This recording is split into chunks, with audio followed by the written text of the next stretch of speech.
Fala aí, seja bem-vindo aqui a mais uma aula do Planeta Biologia e essa é a aula 3, né, do tema Botânica dos grupos vegetais, obviamente do reino vegetal. Então essa é a aula 3. Na aula anterior eu falei sobre as briófitas e na primeira aula, na aula 1, né, eu tratei dos conceitos relacionados à botânica, que é importante a gente saber. Então, aconselho que, se você não viu, você veja essa aula, característica comum a todas as plantas, um pouquinho aí da evolução das plantas em uma árvore filogenética, algumas nomenclaturas relacionadas aí aos grupos vegetais, são nomezinhos bonitos para você dar para um filho, mas aconselho que você veja, certo? Essa é a aula 1. O ciclo haplodiplobionte, que é um nome lindo de se dizer. Se você não... para esse vídeo e diga ciclo haplodiplobionte, ciclo comum a todos os vegetais. Na aula 2 falamos sobre as briófitas e agora é hora de falar sobre elas, as pteridófitas. Outra que tem um nomezinho enjoado de falar são elas, pteridófitas. As primeiras plantas a terem vasos condutores. Não é vaso de jardim não, certo? São vasos condutores para conduzir nutrientes, algas, algas, eu falei algas, não, é água, certo? Vasos condutores para conduzir água e nutrientes, beleza? Bom, como principais representantes a gente tem as samambaias e as avencas. Não sei porquê, mas as vós adoram aí as samambaias, então provavelmente você deve conhecer. Então, pelo menos uma pteridófita, acredito que você conheça, certo? Que são as samambaias. E as avencas também, que são bastante comuns. Elas são as primeiras traqueófitas. O nomezinho infeliz, nomezinho enjoado. E o que significa uma planta ser traqueófita? Porque a pteridófita é traqueófita, né? Significa que elas possuem vasos condutores de seiva, ou seja, elas possuem as estruturas chamadas xilema e floema. O que é o xilema? O que é o floema? São os vasos condutores, certo? Aquilo que a gente aprendeu de seiva bruta e seiva elaborada. Qual a vantagem desse tipo de planta ter vaso condutor? Elas têm maior porte físico, então há possibilidade delas serem maiores. Elas podem explorar habitats mais variados e não tão dependentes da água. E também facilita a sobrevivência no meio terrestre. Então lembra aí que as briófitas elas não possuíam vasos condutores e eram extremamente dependentes de água e ao mesmo tempo elas também eram pequenininhas, elas não podiam crescer muito por conta de não possuírem vasos condutores. Então a primeira planta, primeiro grupo de vegetal que apresenta vasos condutores são as pteridófitas. São representantes desse grupo aí, as pteridófitas. Bom, outra característica, o que as pteridófitas, além de traqueófitas, elas também são cormófitas. Lá na primeira aula a gente está falando, certo? De todos esses terminhos aqui, ó. Cormófitas, traqueófitas, criptógamas, fanerógamas, sifonógamas, acifonógamas e espermatófitas. Então, são todas nomenclaturas aí que seria interessante você dar uma olhada para você poder entender melhor todos os grupos vegetais. Daí pode ter certeza que isso vai facilitar. Então, o que significa uma planta ser cormófita? Significa que ela possui uma raiz verdadeira, um caule verdadeiro e uma folha verdadeira. Eu estou falando isso porque as briófitas não possuem, elas possuem um rizóide, um cauloide e um filóide, certo? Que não são folhas verdadeiras. Qual é a vantagem?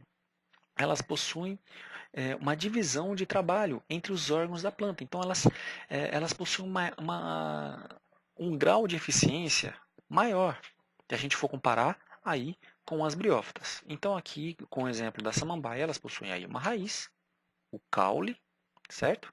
E as folhas. Em relação à morfologia, se você alguma vez se interessou e pegou alguma samambaia, na face inferior das folhas, a gente pode encontrar aí estrutura chamada soros, certo? E que serão aí vão atuar aí na reprodução das pteridófitas. Bom, então vamos dar uma olhada aí na reprodução sexuada. Começando aqui pela fase esporofítica, né, no esporófito. Lembra aí, né, na primeira aula, esporófito ele é 2N. Lembra aí daquele ciclo bonito, com nome lindo, né, que é o ciclo haplodiplobionte? As plantas possuem um ciclo haplodiplobionte. Então, elas possuem uma fase haploide, que é N, e uma fase diploide, que é 2N. Isso todas as plantas, todos os vegetais, característica comum de todos os vegetais. Estou analisando aqui o ciclo da samambaia. Vamos começar aqui então pela fase do esporófito, ok?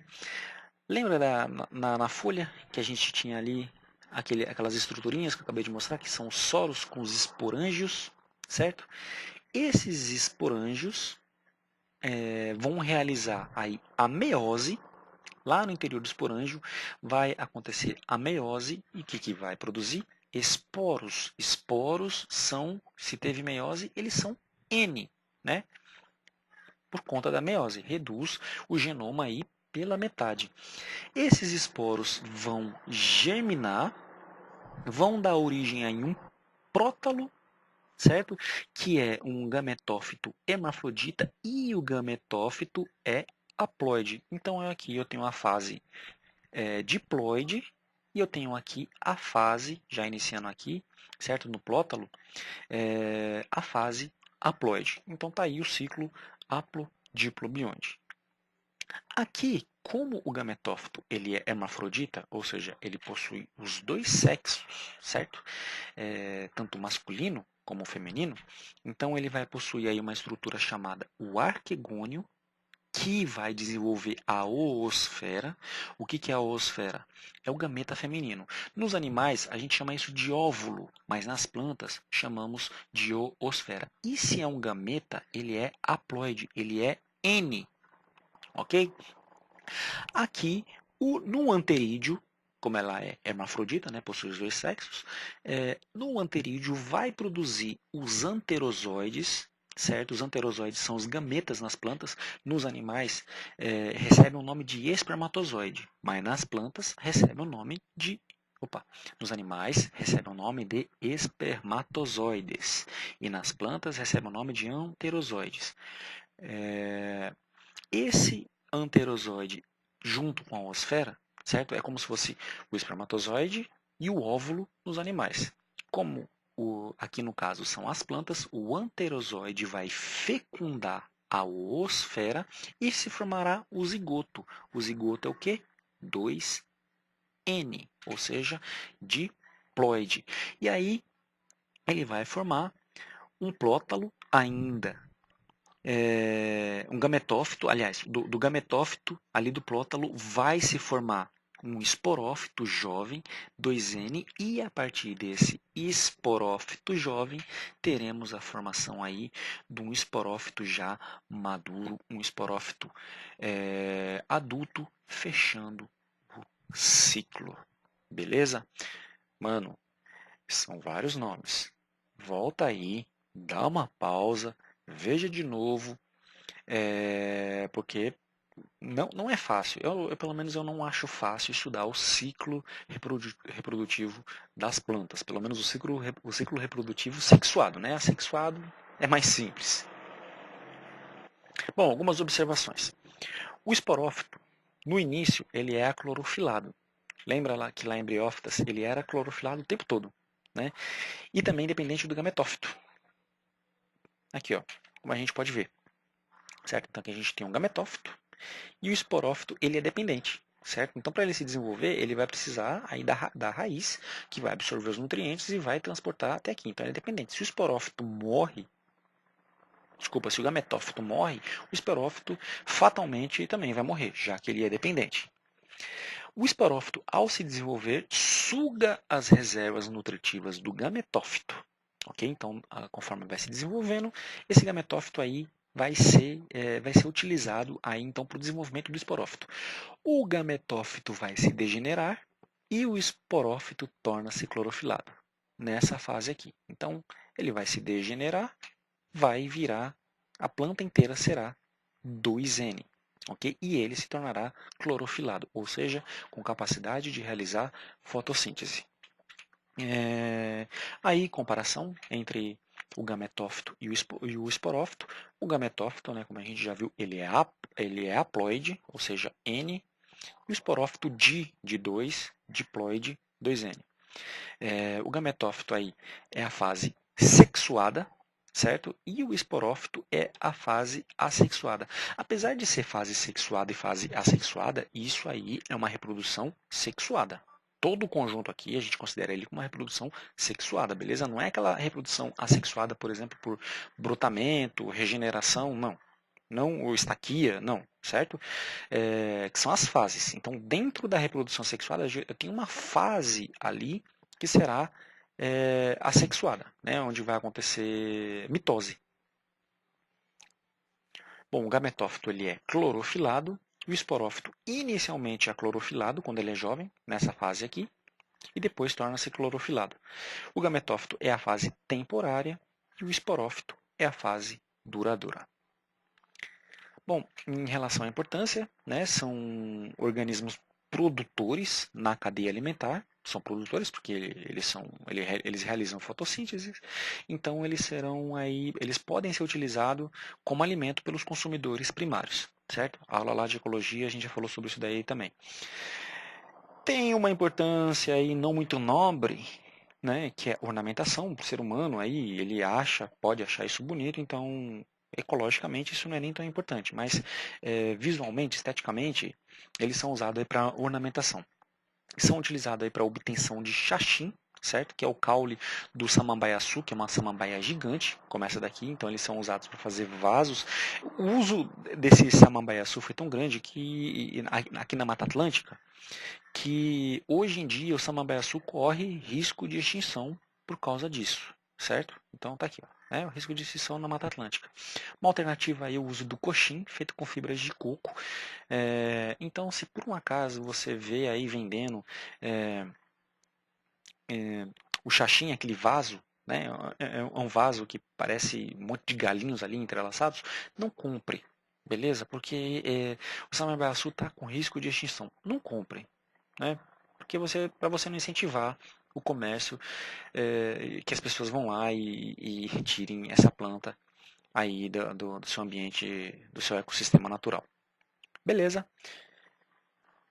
Bom, cenas do próximo capítulo, vamos falar das gimnospermas, certo? Que é o próximo aí na escala evolutiva aí na nossa árvore filogenética. E aí, a partir das gimnospermas, elas não possuem apenas vasos condutores e órgãos, aí já bem caracterizados, mas também possuem semente e um tubo polínico. E vamos ver como que isso, é, como ela se caracteriza, como as gimnospermas se caracterizam. Bom, se você quiser saber dessa aula, quando ela vai sair, aconselho que você se inscreva em nosso canal, se você ainda não for inscrito, e você também ative as notificações. Ativando as notificações, você vai saber na hora, quando uma aula for publicada, beleza? Dá um joinha aí se você curtiu também, isso daí dá uma força aí pro nosso canal crescer, dá um certo trabalhinho fazer essas aulas aí, então seria legal, mas se você também não gostou, sei lá, fica à vontade também. Mano, seguinte, tá com dúvida? Coloca aí nos comentários. Quer dar uma sugestão? Quer falar qualquer coisa? Deixa aí nos comentários. Seja lá no site Planeta Biologia ou nos nossos parceiros também, no nosso canal do YouTube ou no canal dos nossos parceiros, onde também essas aulas são divulgadas. E é isso aí. Beleza? Vou ficando por aqui. Bons estudos e a gente se vê em breve. E aí? Você gostou desse slide que você acabou de ver? Se você gostou, saiba que você vai poder baixar 5 slides como esse grátis, ok? Eu vou deixar o link aí na descrição, beleza? Então você pode baixar 5 aulas como essa, uma de biologia celular, uma sobre aves, divisão celular, biomas brasileiras e sistema imunológico. Se você quiser mais e quiser 88 slides, aí por um precinho bem justo, beleza? Convenhamos aí, você vai poder baixar 88 slides, como esse que você acabou de assistir. Só para você dar uma olhada, se você clicar aqui, para você poder ver as aulas, por exemplo, essa de aves, então você vai poder fazer o download, você pode visualizar, você clica aqui, beleza?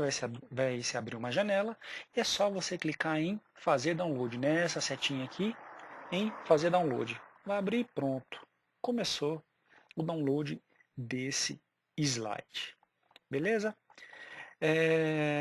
Bom, claro, se você quiser os 88, tem todos os temas aqui, tem os temas de todas as aulas. Biologia celular são 12 aulas, como essa, ecologia são 12 também, evolução 7, fisiologia, anatomia 11, genética 7, parasitologia 5, vírus, monera, protistas e fungos 4, botânica 12, zoologia 17. Ok? Acho que você não vai se arrepender, você vai economizar muito tempo. Se você é professor, você sabe o trabalho que dá preparar uma aula, conseguir a atenção dos alunos, sua aula vai melhorar muito, é, você vai economizar muito tempo de planejamento e melhor, né? Você vai poder editar essa aula. Por exemplo, essa daqui de sistema imunológico, ó, quer trocar? Ah, não gostei dessa imagem. Não, não vai embora, tchau. Não gostei dessa. Não, não gostei de sistema imunológico. Eu prefiro imunitário. Imunitário. Então você vai poder editar do jeito que você quiser, apagar, colocar, certo? Do jeito que você achar melhor. Então aí, dando uma olhadinha nos slides, essa aqui é uma aula sobre genética, só para você colocar aqui no modo tela cheia, para você ver. Tá aí, você vai passando a sua aula, você vai explicando. Ok? Você que é professor ou você que é aluno, quer detonar aí na sua apresentação, tem aí muito material para você trabalhar. Ou estudar também, né? É um bom material também de estudo. Então, depende de qual é o seu foco, esse material é bem legal, vai te ajudar bastante. Ó, baixa esses 5 slides aí, testa ele, veja eles, você não vai se arrepender. O link está aí na descrição. Valeu, galera. Até mais.